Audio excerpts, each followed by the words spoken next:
Hey guys, Chris here. Today we're doing the range test in the new Audi Q850 Quattro. So today we're going to find out just how far this car can go on a full charge of battery. And then at the end of the video, we're going to come back to these chargers where we are currently charging.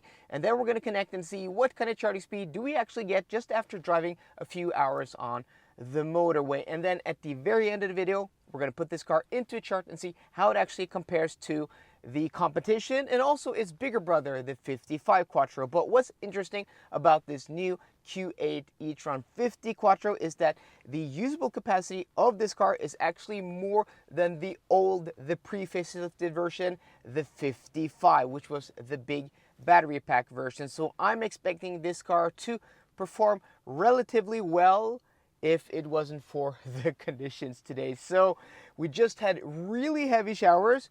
It's now stopped, but there's still a little bit of rain and drizzle in the air. The forecast today said it was going to be dry. We're going to have nice conditions, 22 degrees Celsius and sunny weather, but it's currently 16 degrees Celsius and raining, or a little bit drizzle and wet roads. So I don't know. Hopefully this car is still going to perform well. So we're at 100% now. Let's get on the road and I'll see you guys in a second. We've now been on the road for 20 minutes, and as you guys can see, conditions have improved immensely. Dry roads, it's also a little bit warmer. It was 15 degrees Celsius when we started, it's 18 degrees Celsius now. But our consumption, 28.1 kilowatt hours per 100 kilometers, is pretty high. But since the conditions are better now, it stopped raining after like 5 minutes, and it doesn't look like it has rained here at all.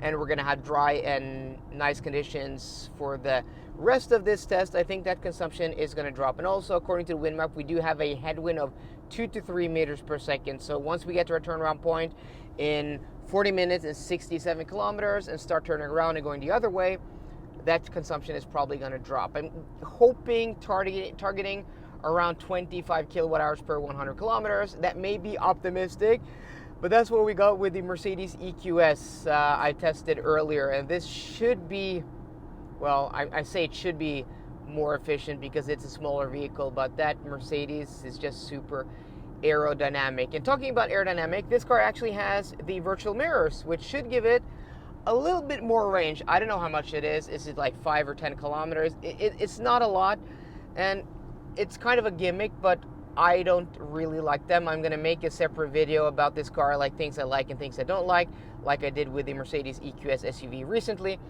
And the main thing I'm going to tell you now is that you're used to looking out there at the actual glass, right? The mirrors, especially when parking and reversing in parking. And the fact that you have to move your sight down here is just uncanny. It's just really weird, and I don't like it. I just feel a little bit uncomfortable. Maybe I'm gonna get better used to it after spending a few days with this car. I just picked it up yesterday, so I haven't driven it much, so we'll see.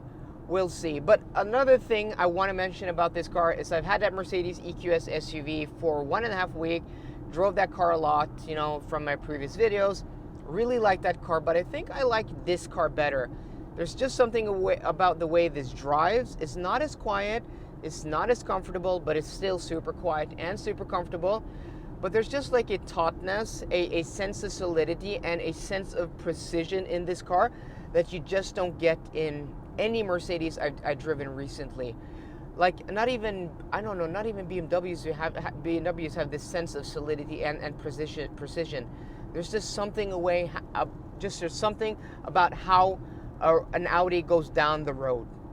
I just really like it. And if you drive an Audi Q8 e-tron or an Audi e-tron, I think you know what I'm talking about. There's just like this sense of quality that's hard to explain and you can't show on camera. We're now approaching our turnaround point where the 4-lane motorway is ending. We're gonna turn around here, head back to Oslo. This place is called Moel. They have some recharge chargers over here I want to try sometime. Recharge, also the sponsor of today's video.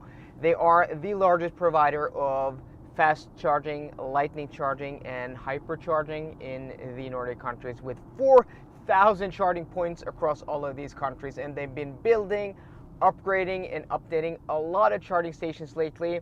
This here is a new one with like 8 150 kilowatt the cam power chargers, these load balancing ones, which are probably the best in the business, especially now since they deliver up to like 400 kilowatts, which is insane. I made a video about that. I'm going to link it in the description box down below. So if you want to support the channel, go check out the Recharge charging network in the description box down below. So with that out of the way, we're now heading back southward. A little bit of drizzle now. We've had dry again for like the last 45 minutes, on and off a little bit. Like we had like a minute now with a little bit of rain, and then it stopped, right? So consumption has now dropped to 25.8 kilowatt hours per 100 kilometers. And hopefully, as we now head southward again, that headwind on our way up should be a tailwind. And if we're lucky, if we have conditions that are good enough, I think we may be able to get this car just about down to 25 kilowatt hours per 100 kilometers. Crossing my fingers for that. That would be a real achievement for this car, a huge improvement over the pre-facelifted version. This weather is so on and off. It's raining, there's spray, but also it's a little bit sunny. I have to wear my sunglasses, or I'm not wearing them now because I forgot them in the Skoda Superb rental car I have instead of the Nissan Leaf that stopped the other day when I was filming a long trip test. But this weather, schizophrenic. It's been on and off like this for the past 2 hours, but mostly dry, mostly dry. So this is like a 75% dry session and a 30% wet session, rainy session.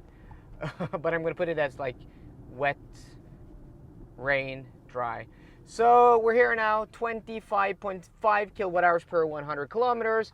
That could have been a little bit lower if the conditions were a little bit better, but that is not too bad. 25.5 kilowatt hours per 100 kilometers. And yeah, so we're gonna check out the battery percentage. There's a shortcut in this car here, which is programmed 38%.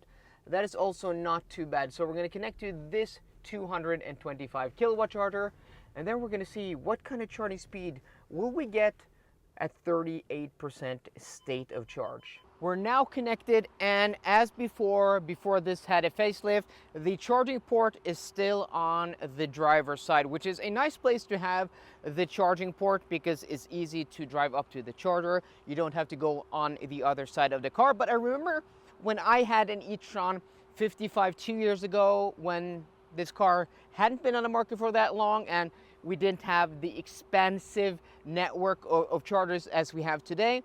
The old chargers that we had shorter cables, so there was an issue, especially with this car, because the charging port was a little bit inboard into the car, not on one of the corners like a Tesla at the end or maybe a Nissan Leaf at the very front.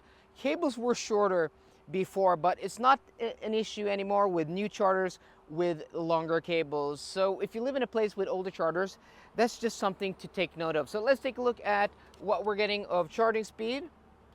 Let's press this button here. 143 kilowatts. That is not bad at all. Already up to 43% state of charge. So that is very, very good, that charging speed there. But that being said, the charging curve of this new 50, even though the battery pack is a little bit bigger than the old 55, isn't as good. So it doesn't charge that fast for as long. It starts dipping off earlier. So the old charging curve, the old battery pack peaked at like 150 kilowatts all the way up to 79%. I think this dips earlier, and the fact that we're not actually getting 150 kilowatts. Now we're getting close. We're getting like 144. Still very good, but there is some change in the chemistry of this new battery. So it's slightly slower to charge than the old battery pack.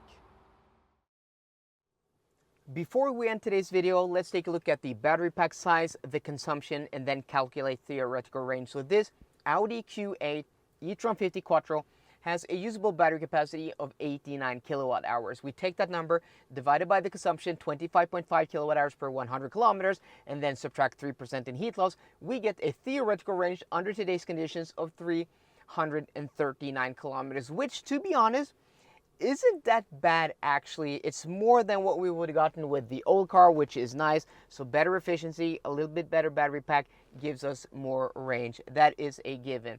Also, I think it's about the same range as we got with the Neo EL7, which is a brand new electric car on a brand new platform, which should be more aerodynamic. So considering that this facelifted version of an old car, old platform, I mean, this is built on the MLB Evo platform, which is an internal combustion engine platform converted to fit with this Audi Q8 e-tron. It underpins the Bentley Bentayga, the Porsche Cayenne, the Lamborghini Urus, the Audi Q8.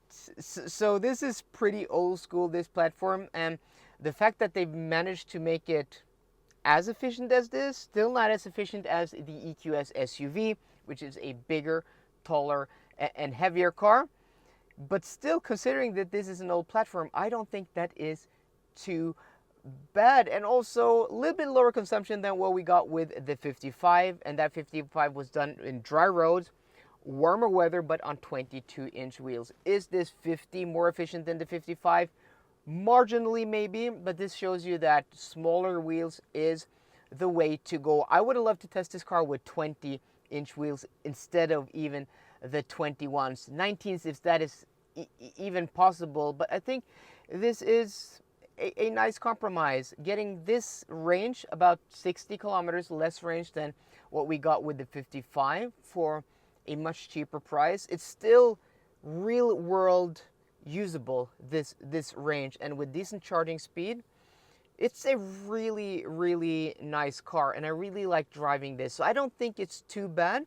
And the fact that we got the same range as that Neo EL7 really illustrates that this platform, this car, is still very competitive in this segment and at this price point. So yeah, I'm satisfied with those results. Oh, the mirrors, this has the mirrors. Maybe the mirrors gave this a little bit more range and more efficiency, but I'm not sure.